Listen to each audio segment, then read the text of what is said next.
आप सभी को मेरा प्रणाम, अभिनंदन।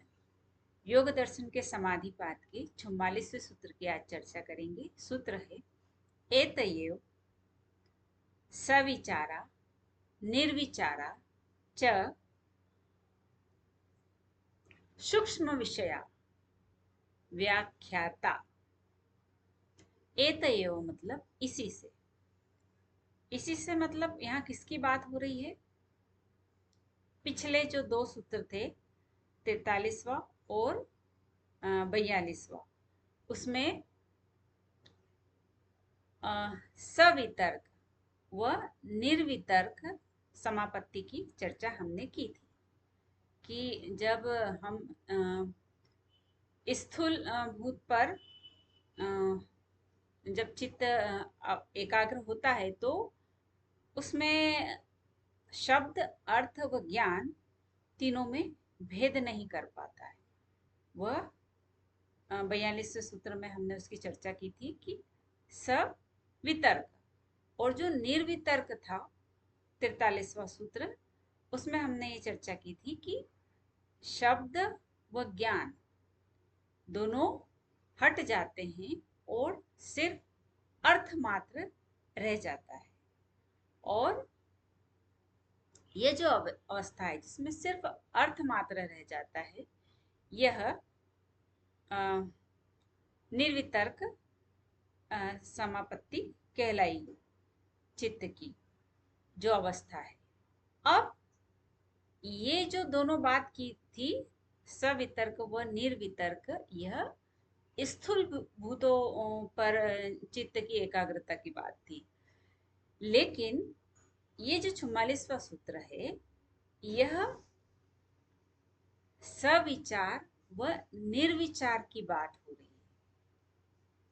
मतलब जिस तरीके से सवितर्क व निर्वितर्क स्थूल भूतों पर था, तो यह सविचार व निर्विचार यह सूक्ष्म भूतों पर एकाग्रता की बात है। और उसी तरीके से इसका वर्णन है व्याख्याता। मतलब जैसे इसके पहले जो व्याख्या की गई थी स्थूल भूतों पर शब्द अर्थ ज्ञान वाली, उसी तरीके से यहाँ पर भी शब्द अर्थ ज्ञान वाली बात है कि अगर सविचार है तो शब्द अर्थ ज्ञान में भेद नहीं है, और अगर सिर्फ अर्थ मात्र है, शब्द और ज्ञान हट गए हैं, तो वह निर्विचार समापत्ति चित्त की कहलाएगी। दोनों में अंतर मात्र सिर्फ इतना है कि जो सविचार व निर्विचार है, वह सूक्ष्म भूतों पर अवस्था है चित्त की, एकाग्र अवस्था। और जो सवितर्क व निर्वितर्क चित्त की जो अवस्था है, वह स्थूल भूतों पर है। बाकी व्याख्या समान है। तो जो स्थूल भूत है, स्थूल भूत मतलब जिनका आकार हो, जो जैसे पृथ्वी, जल, अग्नि, वायु, आकाश, ना, जिन्हें देखा जा सके,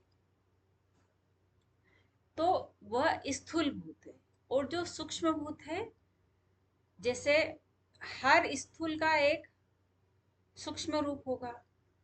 जैसे पृथ्वी है, तो पृथ्वी का जो सूक्ष्म रूप है वह है गंध।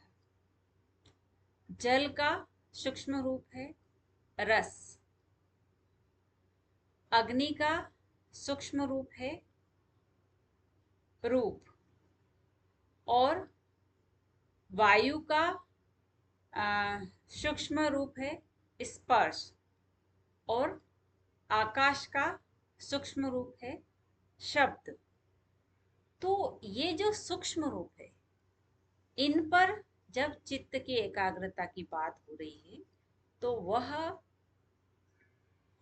सविचार व निर्विचार कहलाएगी। शब्द अर्थ ज्ञान तीनों अगर हैं तो कहलाएगी सविचार। और शब्द हट गया, ज्ञान हट गया, सिर्फ अर्थ रह गया, तो वह निर्विचार समापत्ति शब्द चित्त की कहलाएगी। आई होप आपको बहुत अच्छे से क्लियर होगा।